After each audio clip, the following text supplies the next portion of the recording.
It seems to me that this is a phylactery moment, with Pharisees strutting all about, flashing their wares for every uninterested public person to see.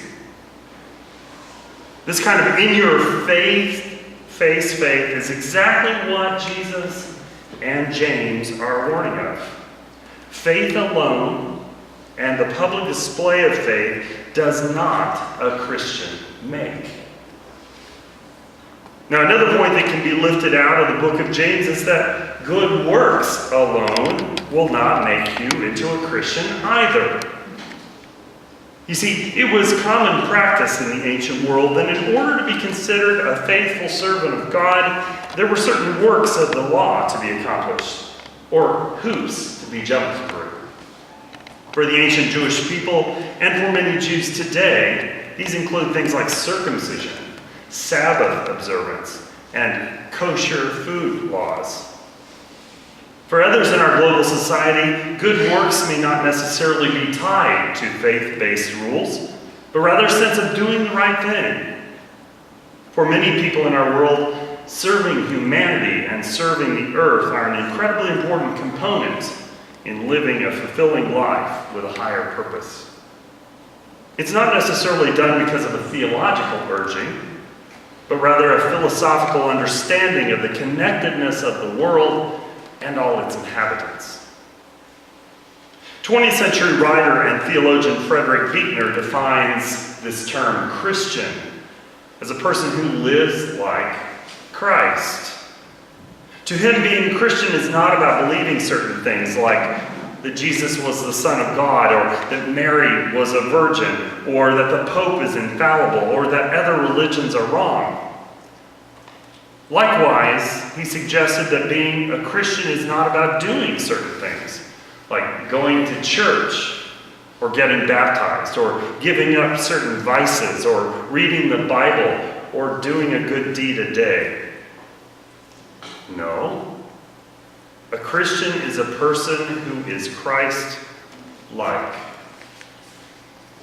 Thus, he says, it is possible for a person to be Christian without knowing Christ, and thus be on their way to God without knowing God either. Now, while this concept is deep and goes against most teachings of the church, it is indeed worthy, I believe, of our reflection. Whether you agree with Buechner or not, the premise is clear. We do not gain God's favor by what we say or what we do to convey our piety to the world.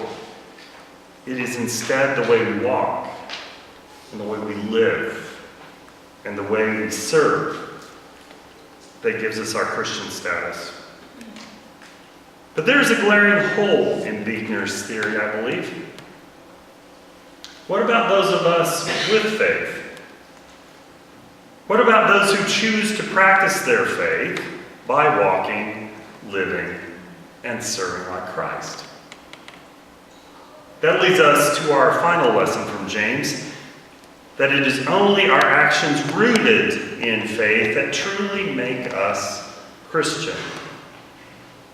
I received a letter a couple of days ago from our regional church office. As I began to read, I was flattered and honored to be asked to participate in this new regional group. It read, "You received this letter because you have been identified as a person with a heart and concern for reconciliation.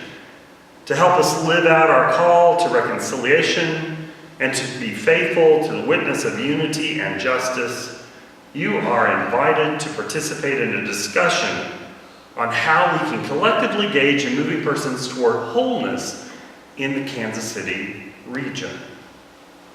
As I said, I'm honored to be invited to participate in the discussion, and I've already RSVP'd to attend the first meeting. But as I glanced back over these words a second time, I realized that this new and cutting-edge dialogue is on one hand long overdue, and on the other, the responsibility of all members of the Christian church, disciples of Christ in this region. Since when do just a few select members have the responsibility of doing acts of reconciliation and justice in our community?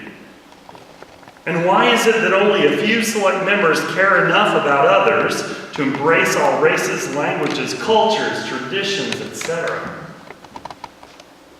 Isn't that supposed to be up to all of us? Isn't that what a Christian is all about? It was only 2 short weeks ago that I stood before you with a scowl on my face and a chip on my shoulder over the latest slate of political candidates, their outlandish television ads that blur the facts, bludgeon their opponents, and besmirch the intelligence of constituents, and the outrageous sum of money that is being spent to keep this political machine functioning. An estimated $2 billion by November 7th, and that's just the presidential race alone. Out front for everyone to see, across the board and across the aisle, candidates are touting good Christian values, kissing babies, going to church, glad-handing veterans, attending baseball games, and eating more apple pie than any of us could ever imagine. But at the end of the day, when the lights go out, the same candidates are making backroom deals and trying to cover up all the tacky and embarrassing details of their past. My point being, it really doesn't matter what is being said or done. If it is not authentic and it doesn't meet a need or serve a purpose in the world, we are right back to that old Pharisee story. Trying to impress but falling short in the practice what you preach area. It is when our actions follow our faith, when we do what we say and say what we do, that we are being Christ-like, and we can truly then call ourselves Christian. There's no mistaking that James is hands down my favorite author in the entire Bible. He keeps it short, simple, and very straightforward. He says, I've had it with all these goons who make a living out of their self-edification, and they do it in God's name. To live like Christ, you have to walk like Him too. It's not about books or bumper stickers or Bibles with handles on the case. It's not about what you believe and show it to the world. It's not necessarily about what you do if you don't do it in God's name. It's about being on the journey with Christ, not knowing where it will eventually lead you, but acknowledging that there will be a lot of loving and serving on the way there.